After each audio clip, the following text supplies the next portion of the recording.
At 24, Sadie Brooks buried her mother, lost her home, and became homeless. She thought her mother left her nothing, until one winter morning, she received a letter her late mother had hidden for years. Inside was a deed to an old cabin in Wyoming. Sadie almost ignored it, but beneath that forgotten cabin was a secret so extraordinary it would change her life forever, and if she hadn't opened that hidden door, she never would have discovered the final gift her mother left behind, a gift that might change the way you see your own life, too. The day Sadie Brooks turned 24, she woke up in a room full of strangers. Her mother was gone. Her apartment belonged to someone else, and the only birthday gift she received was a yellowed envelope left behind by a dead woman. That woman was her mother.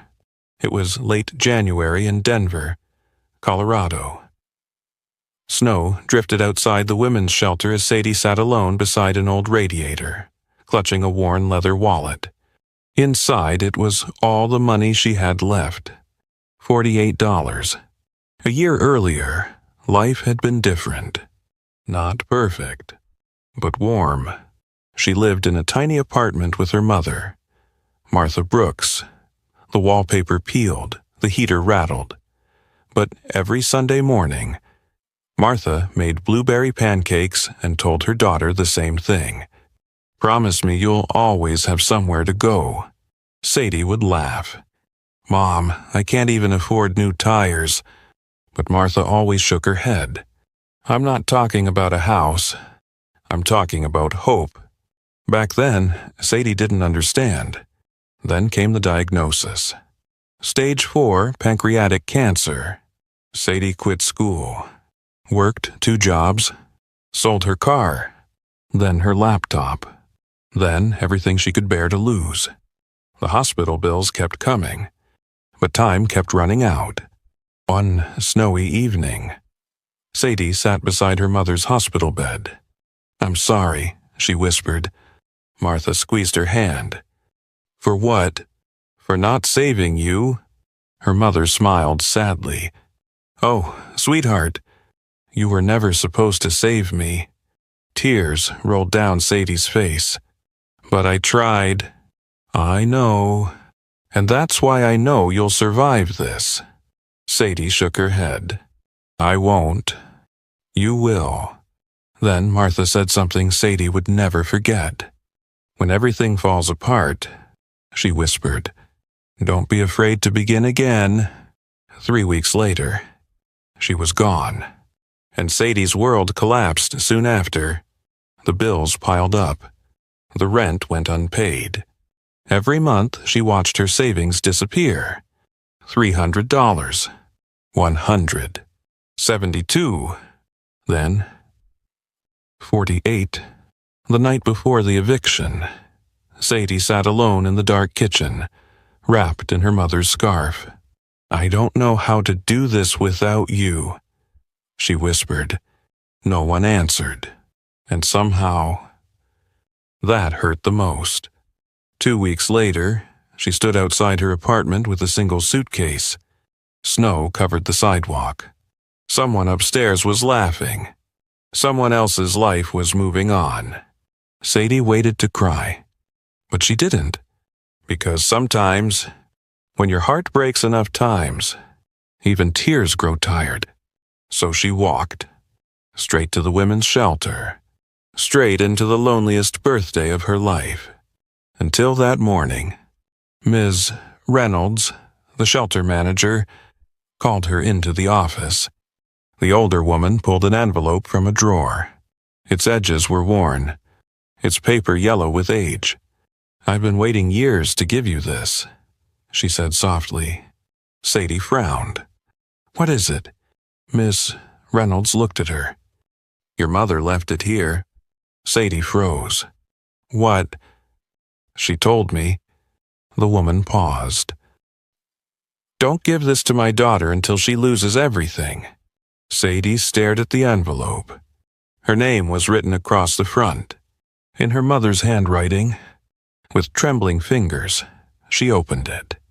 Inside were 3 things: a handwritten letter, a property deed, and a notice from a lawyer. Transfer fee due $20. Attached to it was an address: Parcel 27B, Silver Creek, Wyoming. Sadie frowned. She had never heard of Silver Creek, and her mother had never mentioned owning land. Not once. Her hands shook as she unfolded the letter. The first line stole the air from her lungs. "My dearest Sadie, if you're reading this, then life has broken your heart the way it once broke mine." Sadie didn't sleep that night. She sat on the narrow bed at the shelter long after the lights were turned off, staring at the letter in her hands. Silver Creek, Wyoming. The words felt foreign. Impossible. Her mother had never mentioned Wyoming, never talked about land, never hinted at secrets. Yet there it was, a property deed, a transfer fee of $20, and a letter that sounded less like a goodbye and more like a promise. Sadie unfolded the paper again. The ink had faded slightly over the years, but her mother's handwriting was unmistakable. "My dearest Sadie, if you're reading this, then life has broken your heart the way it once broke mine. I prayed it never would, but I knew one day you might need this place more than you need me." Tears blurred the words. Sadie wiped them away. She kept reading. "I didn't leave you a fortune. I left you a chance. Take it." That was all. No explanation. No map. Just hope, folded neatly into an envelope. For the first time in months, Sadie felt something stir inside her. Not happiness. Not yet. But curiosity. And sometimes, curiosity is enough to save a life. The next morning, she borrowed an old computer at the shelter library. She searched. Silver Creek, Wyoming. The internet returned only a handful of results. Population 1,843. One grocery store. A diner. A church. A gas station. And miles of forests and mountains. There wasn't much else. No photos of beautiful neighborhoods. No tourist attractions. No reason at all for her mother to own land there. Sadie leaned back in her chair. This was crazy. Maybe the land didn't exist. Maybe it was worthless. Maybe the whole thing was a mistake. But then she opened her wallet. $48. That was her reality. And suddenly, a mysterious town in Wyoming didn't seem any crazier than sleeping in a shelter for the rest of her life. 3 days later, Sadie bought a one-way bus ticket. $28. After paying the transfer fee by mail, she had exactly $0 left. Ms. Reynolds hugged her before she left. "You sure about this?" Sadie laughed softly. "No." The older woman smiled. "Good." Sadie frowned. "Good." Ms. Reynolds nodded. The scariest choices usually end up changing our lives. Sadie wasn't sure she believed that, but she climbed onto the bus anyway. The ride lasted nearly 18 hours. Snow-covered plains stretched endlessly outside the window. Tiny towns flashed by. White churches, abandoned barns, lonely roads disappearing into the horizon. Sadie barely slept. She kept wondering, why Wyoming? Why now? Why had her mother kept this secret? Every answer only led to more questions. She arrived in Silver Creek just before sunset. The bus station wasn't really a station, just a wooden bench beside an old gas station. The air smelled like pine trees and snow. The mountains rose in the distance like silent giants. Everything felt quiet, almost too quiet. Sadie pulled her suitcase behind her and looked around. A few people walked along Main Street. Someone waved. A dog barked. The diner sign flickered. This place felt frozen in time. And somehow, that scared her more than the city ever did. The lawyer's office sat at the end of the street. A small brick building with a wooden sign, Turner and Blake Attorneys at Law. Inside, the room smelled of cedar and old books. An elderly man stood behind the desk. Ow, gray-haired, warm eyes. He smiled when he saw her. You must be Sadie Brooks. Sadie nodded nervously. I'm Arthur Blake. He extended his hand. I knew your mother. Sadie's breath caught. You did. Arthur smiled. For many years, 1,000 questions rushed into her mind. Before she could ask them, he pulled a folder from his desk. Inside was the deed. Stamped. Signed. Official. Arthur slid it toward her. Parcel 27B. He smiled gently. It's yours. Sadie stared at the papers. She almost laughed. It's real. Oh, it's very real. What exactly is on it? Arthur hesitated, then smiled again. A house. Sadie's heart skipped.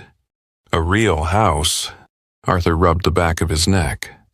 Well, it depends on your definition. 10 minutes later, Sadie wished she hadn't asked, because standing in front of her, at the end of a narrow dirt road surrounded by pine trees, was the saddest house she had ever seen. It was a cabin, small, weathered. Its paint had long since faded away. Half the roof sagged. The porch leaned dangerously to one side. One window was boarded up. Another was shattered. Snow had drifted against the walls.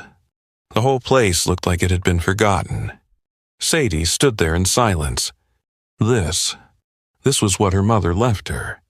A laugh escaped her lips. Then another, until suddenly, all agreed. She wasn't laughing anymore.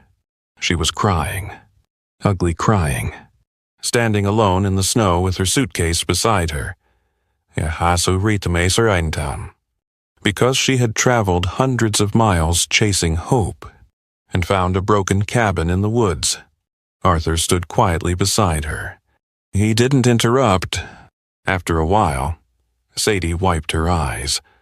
I'm sorry. Arthur shook his head. Don't be. She looked at the cabin again. I thought. Her voice broke. I thought maybe things would finally get easier. Arthur was silent for a moment. Then he said softly, Your mother didn't believe in easy. Sadie looked at him. She believed in second chances. He reached into his coat pocket and pulled out an old brass key. Its edges were worn smooth. Arthur placed it gently into her hand. She asked me to tell you something. Sadie looked up. Arthur smiled. She said, if Sadie ever comes here, tell her she's stronger than she thinks. The wind rustled through the pine trees.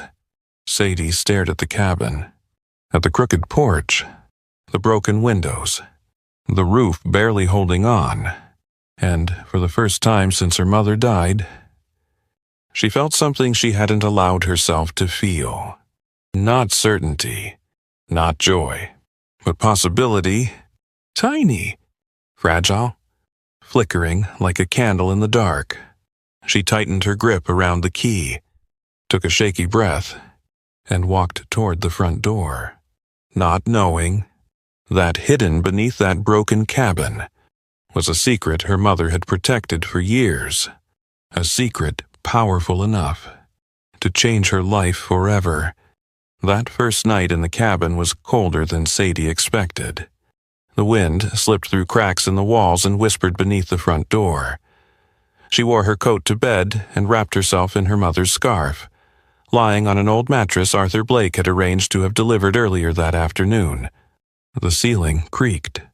Branches scratched against the windows, and every unfamiliar sound reminded her how alone she was. Still, for the first time in months, she fell asleep somewhere that belonged to her. even if it was falling apart. The next morning, sunlight spilled through the broken window and painted golden lines across the dusty floor. Sadie stood in the middle of the cabin, hands on her hips. The place looked even worse in daylight. The kitchen cabinets hung crooked.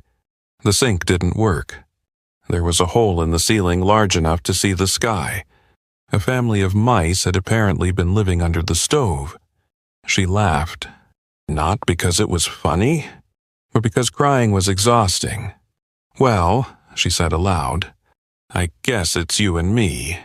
The cabin didn't answer, but somehow it didn't feel empty. The days that followed settled into a rhythm. Sadie found work washing dishes at the diner in town. The owner, a cheerful woman named Nancy, paid her cash and sent her home with leftover pie. Arthur stopped by twice a week, sometimes with groceries, sometimes with tools, sometimes just to check on her. He never asked questions, and Sadie appreciated that, because she still had plenty of her own. Why had her mother kept this place secret? Why Silver Creek? And why, out of all the places in the world, had Martha Brooks chosen this broken cabin? One evening, after another long day scrubbing floors at the diner, Sadie sat cross-legged on the cabin floor with her mother's letter. She had read it dozens of times, yet one sentence kept pulling at her. There are things beneath the surface that only reveal themselves when you're ready to see them. Beneath the surface? What did that even mean? Sadie looked around. Dust, wood, broken furniture. Nothing mysterious about any of it. She folded the letter away and laughed at herself. Maybe grief makes people search for secrets that aren't there. 2 days later, she almost proved herself wrong. It happened while moving an old bookshelf near the fireplace. The shelf scraped across the wooden floor with a loud groan. Then suddenly, thud, a hollow sound. Sadie froze. She tapped the floor with her foot. Solid. Then again, thud. Different? Her heart skipped. Slowly, she knelt down. The boards here were darker, older, and one corner seemed slightly raised. She ran her fingers across the edge. There. A narrow gap. Almost invisible. Her pulse quickened. "No way," she whispered. She grabbed a screwdriver from her toolbox. Pried gently. Nothing. Tried again. The board lifted slightly. Dust exploded into the air. Sadie coughed, then pulled harder. The board came loose. Underneath was darkness. She stared at it. A hidden compartment. No bigger than a closet door. Her heart hammered against her ribs. This couldn't be real. Could it? For a moment, she simply knelt there, staring, thinking of her mother, thinking of the strange line in the letter. Beneath the surface, a chill ran down her spine. Not fear. Something else. Anticipation. She grabbed a flashlight, took a deep breath, and lifted the wooden hatch completely. A gust of cool air rushed upward, carrying the smell of earth, old wood, and time. Narrow stairs disappeared into darkness below. Sadie's mouth went dry. "Mom," she whispered, "what did you leave me?" The stairs creaked beneath her feet. One step, then another. The beam of her flashlight trembled in her hand. The room below wasn't large, maybe 15 feet across. Stone walls, wooden shelves, everything covered in dust. Yet, strangely, it was dry, protected, as if someone had built it to last forever. At the center of the room sat 3 wooden crates. Beside them, a small oak desk, and resting on top of the desk, a blue ceramic mug. Sadie stopped breathing, because she knew that mug. Tiny crack near the handle. Hand-painted daisies. Her mother drank tea from it every evening. What? Her voice echoed softly. What is this place? Slowly, she approached the desk. A thin layer of dust covered everything, except one spot, a leather journal. Its cover worn smooth with age. Embossed on the front were 2 words, Martha Brooks. Sadie's knees nearly gave out. She picked it up carefully, opened the first page, and immediately burst into tears. My dearest Sadie, if you found this room, then you finally came home. Tears blurred the ink. Sadie pressed her hand against her mouth. Her mother had been here, sat at this desk, held this journal, all those years, while Sadie knew nothing. Hands trembling, she turned the page. Photographs slipped onto the floor. Her mother, much younger, standing beside this cabin, laughing, holding a shovel. Another photo. A man Sadie didn't recognize. Then, blueprints, old maps, land surveys, and pages upon pages of handwritten notes. Her breathing quickened. She looked toward the wooden crates. The first one creaked as she opened it. Inside, bundles of documents. The second, old family photographs. And the third, Sadie froze.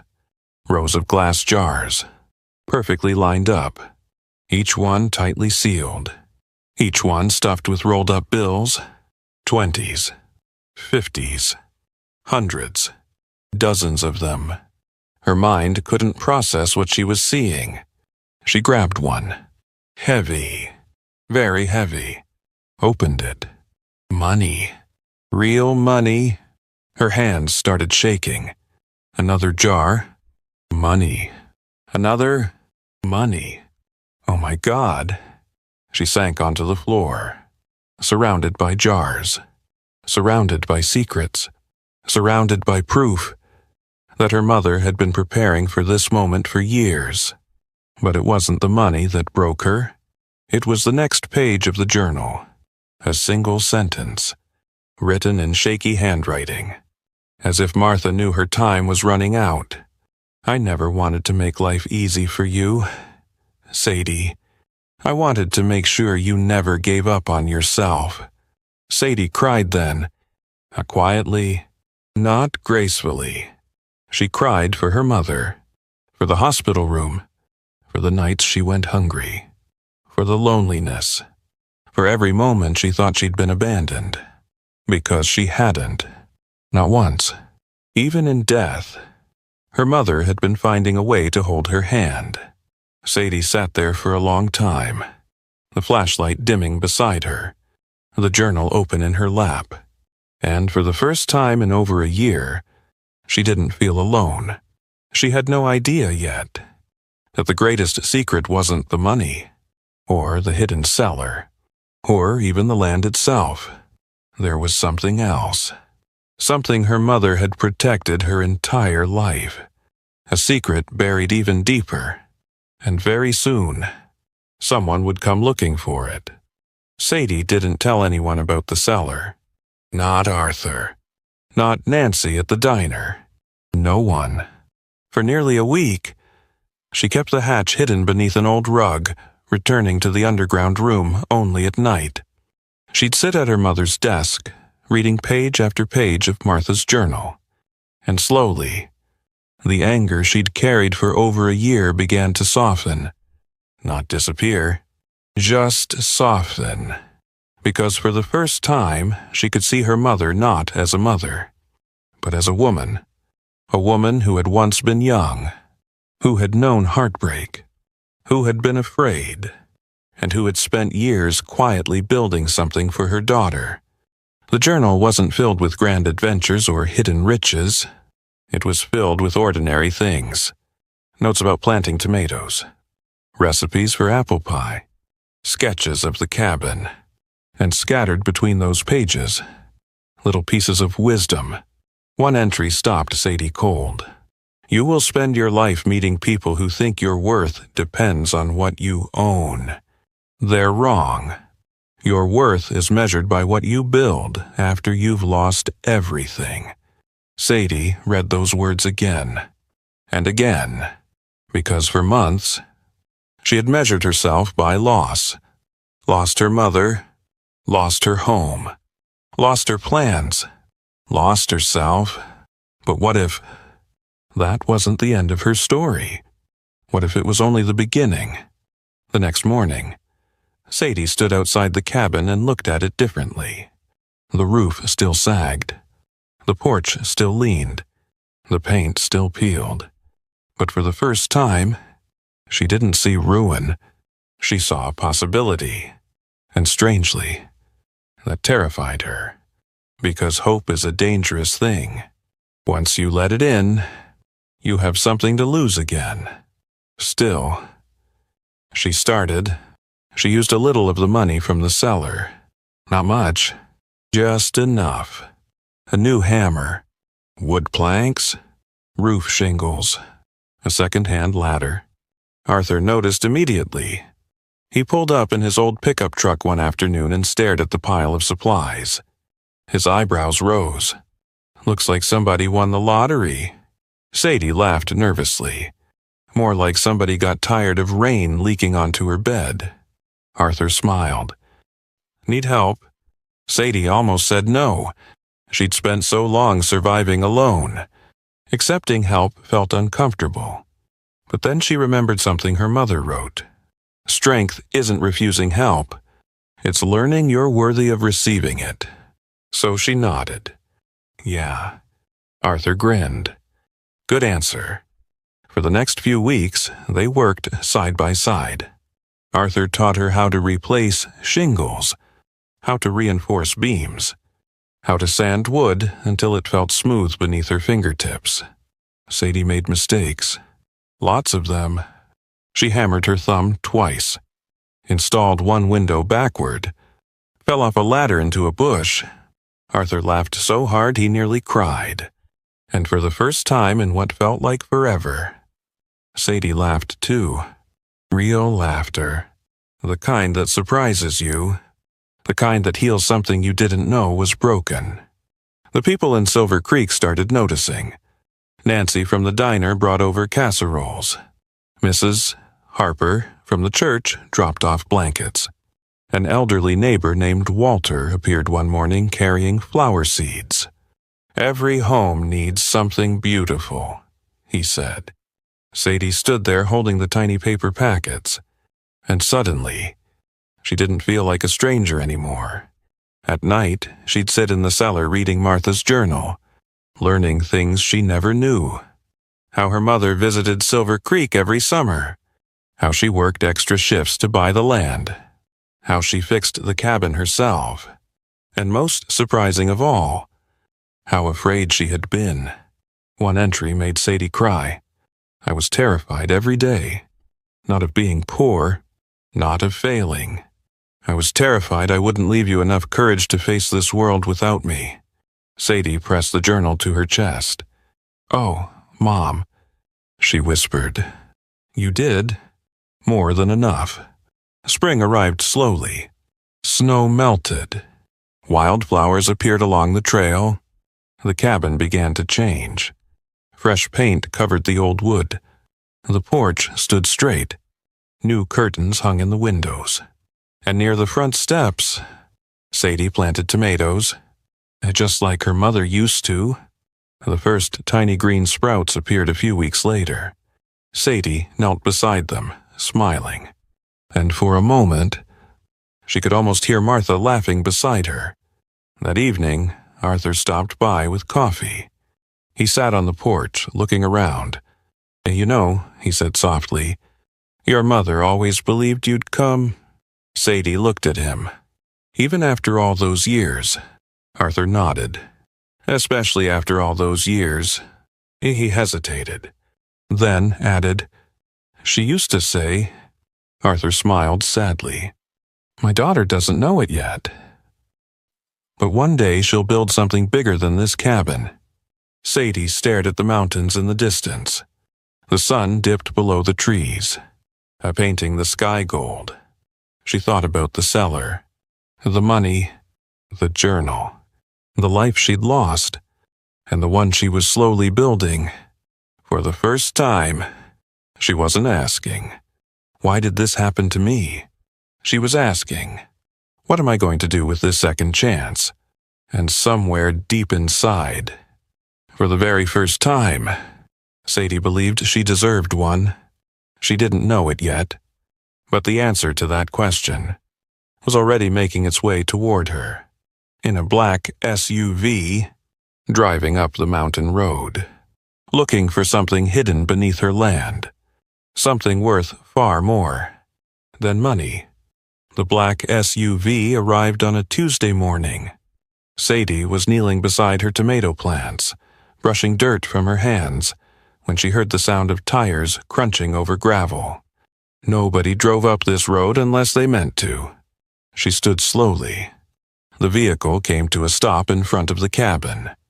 A man stepped out, mid-50s, expensive coat, polished shoes that had clearly never touched mud. He looked around the property, not with admiration, but calculation. Then he smiled. It wasn't a warm smile. "Miss Brooks?" Sadie nodded cautiously. "I'm Sadie." The man extended his hand. "Victor Hayes." He glanced toward the cabin. "And this," he said, "is exactly where I hoped you'd be." Something about him made Sadie's stomach tighten. "What can I help you with?" Victor slid his hands into his coat pockets. "I represent Hayden Ridge Development." Sadie had never heard of them. "We specialize in eco-resorts, luxury cabins, private communities." He smiled again. "And we're very interested in your land." Sadie blinked. "My land? Parcel 27B. He nodded toward the forest behind her. "We'd like to buy it." Sadie almost laughed. A month ago, she was homeless. Now a stranger in an expensive SUV wanted her broken cabin. Life was strange. "Sorry," she said. "It's not for sale." Victor didn't seem surprised. "Everyone says that at first." He pulled an envelope from his pocket. Inside was a check. Sadie stared. $75,000. Her breath caught. $75,000. More money than she'd ever seen in her life. Victor watched her reaction carefully. "You could buy a house anywhere you want. Go back to Denver. Start over." He tilted his head. "What exactly are you staying here for?" Sadie looked past him, toward the porch she'd rebuilt, toward the tiny tomato plants, toward the mountains her mother once loved. A month ago, she would have taken the money, without hesitation. But now something felt different. She folded the check and handed it back. "I'm not selling." Victor's smile faded. "You should think carefully." "I have. $75,000 is a lot of money." Sadie shrugged. "So is having a home." Victor's eyes narrowed. "You know," he said slowly, "your mother turned me down too." Sadie froze. "What?" Victor sighed. "I came here years ago." He looked out at the trees. Martha wouldn't even discuss it. Sadie's heart started racing. "Why?" Victor hesitated, then smiled. "I guess she never told you. That night." Sadie couldn't stop thinking about his words. She waited until the cabin was quiet, then climbed down into the cellar. The journal lay where she'd left it. She turned pages frantically. Land surveys, notes, receipts, old photographs. Then, tucked between two pages, a folded map. Her hands trembled. A blue line crossed the property, circled several times in red ink. Beside it, her mother's handwriting. Spring Source. Below that, pure water, protected. Never sell. Sadie's pulse quickened. She kept reading, and suddenly, everything changed. Her grandfather had discovered the spring nearly 60 years earlier. Natural water, filtered through layers of limestone deep beneath the mountains. Cleaner than anything nearby. Martha inherited the land. But she never registered the spring. Never told anyone. Except Arthur Blake, and apparently, Victor Hayes. The next morning, Sadie drove straight into town. Arthur was opening his office when she burst through the door. "You knew?" Arthur looked up, then saw the map in her hand, and sighed. "So," his voice was soft, "you found it." Sadie dropped the journal onto his desk. "Why didn't anyone tell me?" Arthur removed his glasses. "Because your mother asked me not to." "Why?" "Because she was protecting you." "From what?" Arthur stood, walked to the window, and pointed toward the mountains.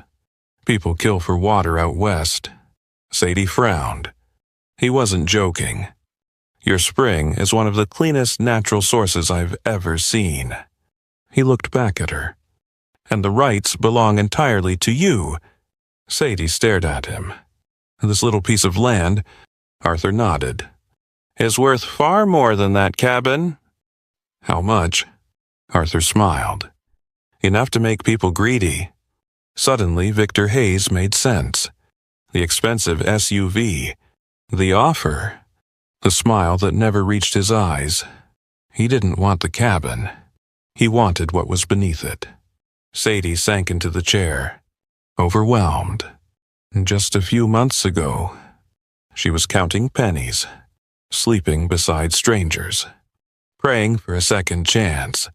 Now she owned something valuable, something powerful, something her mother spent years protecting. Arthur opened the journal. There, on the final page, was a note, written shakily, probably near the end of Martha's life. Arthur slid it toward Sadie. She read silently, "My dearest Sadie, if you've reached this page, then you know the truth. This spring could make you wealthy. But wealth is a strange thing. It reveals people for who they truly are. Promise me this. Never let fear make your decisions. And never let money become your home. A home is something else entirely. It's the people you protect, the life you build, and the courage to stay when leaving would be easier. Love, Mom." Sadie read the letter twice, then a third time. Tears filled her eyes. Not because of the spring, not because of the money, but because even now, her mother was still teaching her, still guiding her, still believing in her. Arthur sat quietly beside her. After a while, he asked, "So, what are you going to do, Ma?" "No, Ahmad." Sadie looked out the window, toward the mountains, toward the cabin, toward the place she once thought was worthless. And slowly, a smile appeared on her face. Small, but certain. "I think," she said softly, "I'm finally ready to build something." She didn't know exactly what. Not yet. But for the first time in a very long while, Sadie Brooks wasn't afraid of the future, because the greatest gift her mother left her wasn't the land, or the spring, or even the hidden money. It was the belief that a broken life could still become something beautiful. And Sadie was finally beginning to believe it too. For most of her life, Sadie Brooks thought strength looked like never needing anyone, never crying, never asking for help, never letting the world see how scared you really were. But standing in the cellar beneath her cabin, her mother's journal open in her lap, she finally understood something Martha had been trying to teach her all along. Strength wasn't about surviving alone. It was about choosing to keep going, even after life gave you every reason to stop. Spring slowly melted into summer, and somewhere between fixing the porch railing and planting tomatoes beside the front steps, Sadie began to change. It wasn't dramatic. There was no grand moment, no sudden burst of confidence. It happened quietly, like sunrise. She noticed it the first time she walked into the diner and stopped apologizing. The first time she disagreed with someone and didn't feel guilty. The first time she looked in the mirror and saw someone her mother would be proud of. Arthur noticed too. One evening, they sat on the porch drinking coffee as the sun disappeared behind the mountains. "You stand differently now," he said. Sadie laughed. "What does that even mean?" Arthur smiled. "It means you stopped waiting for life to happen to you." He pointed toward the cabin. "You built this." Sadie looked around. Fresh paint, new windows, flower boxes beneath the porch, tomatoes climbing wooden stakes. She remembered the first day she saw this place. Broken, abandoned, just like she felt. And now, both of them were healing. She spent more and more time reading her mother's journal. Not for secrets anymore, but for comfort. Martha had filled the pages with little lessons, things she'd learned the hard way. One entry made Sadie stop. "You don't become brave when fear disappears. You become brave when something matters more than fear." Sadie closed the journal slowly, because for the first time, she knew exactly what mattered. This place, this life, and the promise she silently made to her mother. "I won't run anymore." The people of Silver Creek had stopped calling her the girl from Denver. Now she was simply Sadie. Nancy at the diner saved her favorite pie. Mrs. Harper invited her to Sunday supper. Walter taught her how to grow roses. Even children waved when she drove into town. It was strange. After losing everything, she had found a community. Not because she asked for one, but because she stayed long enough to belong. Then came the letter. Official, stamped, delivered by certified mail. Sadie stared at the envelope before opening it. Her stomach twisted. Somehow, she already knew. Hayden Ridge Development. They were requesting access rights through her property, claiming public interest, offering compensation, threatening legal action. The words blurred before her eyes. She read them twice, then a third time. The fear came rushing back. Hot, familiar. The same fear she'd felt at the hospital. The same fear she'd felt standing outside her apartment with a suitcase. The fear of losing everything. Again, that night she barely slept. The cabin creaked around her. Rain tapped softly against the roof, and Sadie lay awake staring at the ceiling. Maybe Victor was right. Maybe she should sell. Take the money. Move somewhere warm. Start over. Wasn't that easier? But then she remembered her mother. Not sick in the hospital. Not weak. She remembered Martha kneeling beside tiny tomato plants. Hands dirty. Smiling. Saying, "Roots matter, Sadie. You don't throw them away because storms come." The next morning, Sadie drove straight to Arthur's office. She dropped the letter onto his desk. "They want my land." Arthur adjusted his glasses, read quietly, then leaned back. "They want your spring." Sadie crossed her arms. "Can they take it?" Arthur smiled. Not kindly. The sort of smile lawyers save for people they intend to beat. "They can try." For weeks, Arthur worked beside her. Paperwork, water rights, land surveys, permits. Sadie learned more about contracts in 1 month than she had in her entire life. At first, she was overwhelmed. Then, she got angry. Why should she be afraid? Why should she surrender something her mother spent decades protecting? Why should powerful people always win? So she fought. Not loudly, not bitterly, just firmly. Every signature felt like reclaiming a piece of herself. Every meeting made her stronger. Victor Hayes sent new offers. Bigger checks, larger numbers. Sadie rejected every one.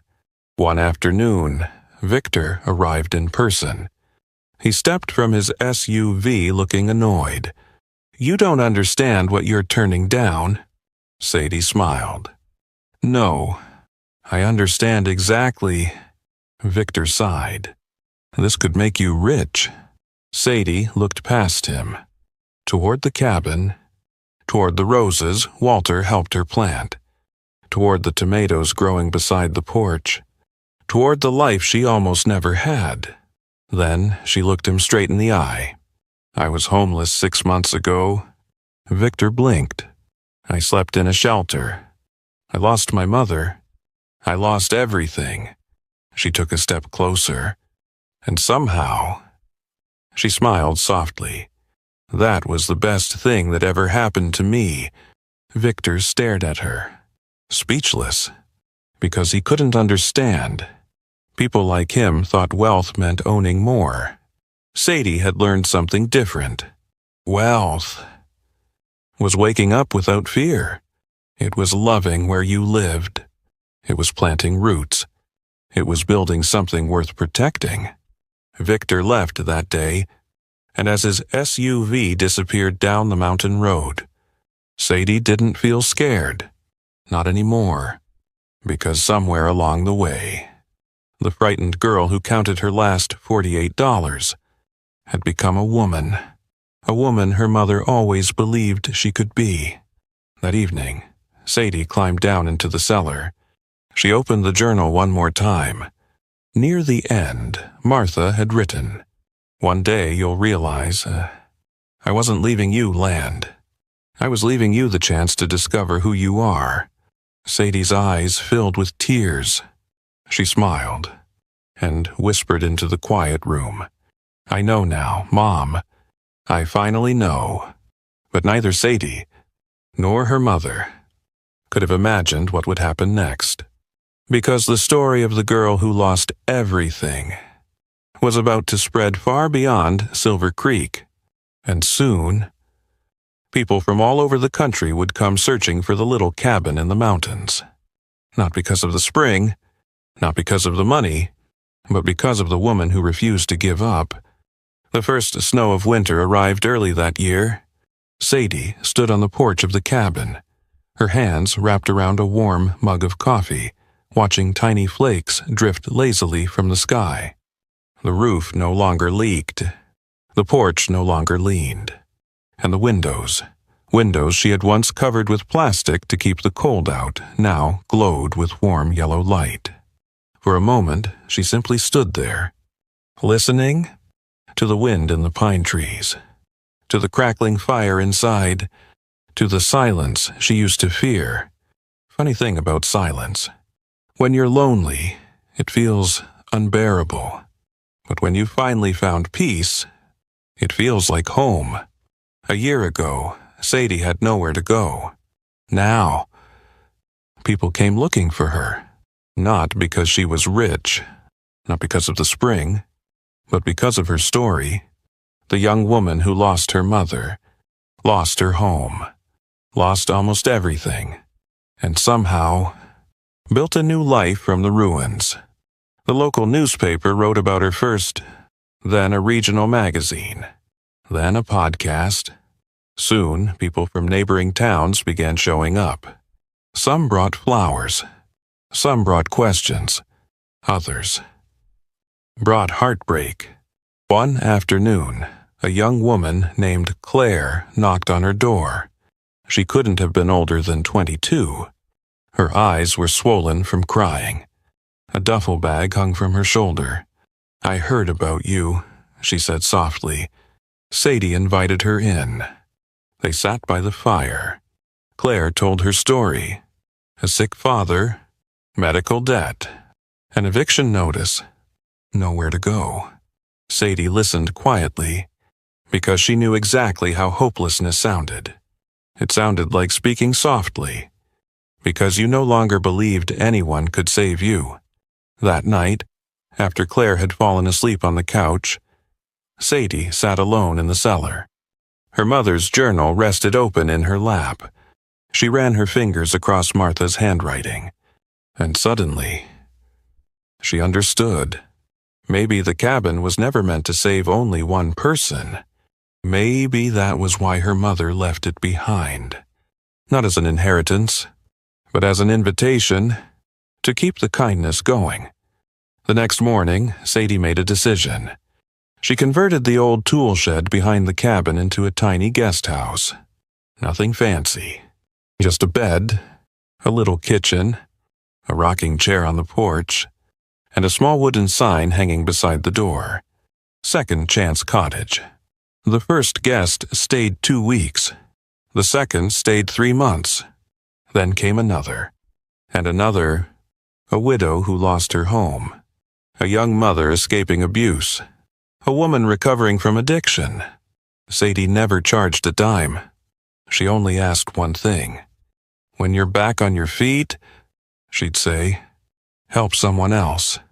Arthur laughed when he first saw the sign. You know this is going to get out of hand. Sadie smiled. I hope so. Arthur shook his head. You sound exactly like your mother. Well, maybe she did.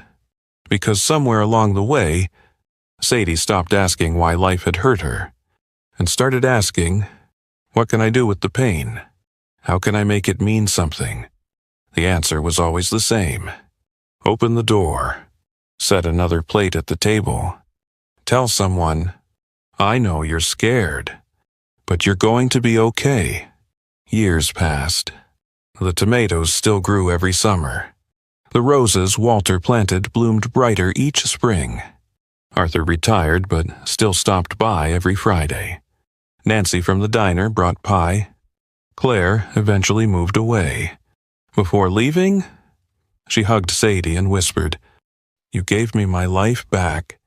Sadie smiled. No, you did that yourself.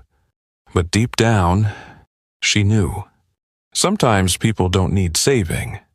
They just need someone to believe they can save themselves. One autumn evening, Sadie stood beside her mother's grave overlooking the mountains. The sky burned orange. The wind carried the smell of pine and wood smoke. She brushed leaves away from the headstone and smiled. You were right. Her voice trembled. I thought losing you was the end.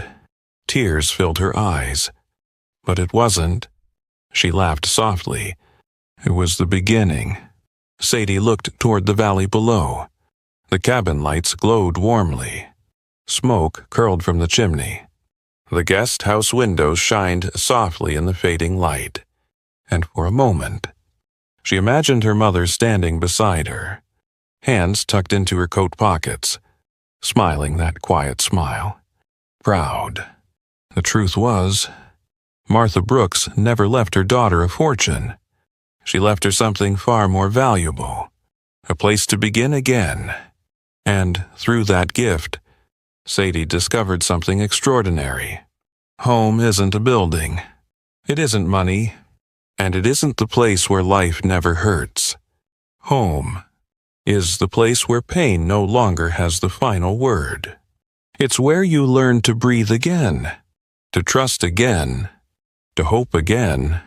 Years ago, Sadie Brooks arrived in Silver Creek with $48 and a heart full of grief. She thought she had lost everything. She was wrong, because sometimes, when life takes away everything you planned, it quietly gives you the life you were always meant to live. Martha Brooks never left her daughter a fortune. She left her something far more valuable, a place to begin again, the courage to keep going, and the belief that even after the darkest winters, spring always comes. Maybe that's the lesson hidden inside all of our struggles. That losing your way doesn't mean losing yourself. that broken hearts can heal, that it's never too late to start over. And sometimes, the place where you cry your hardest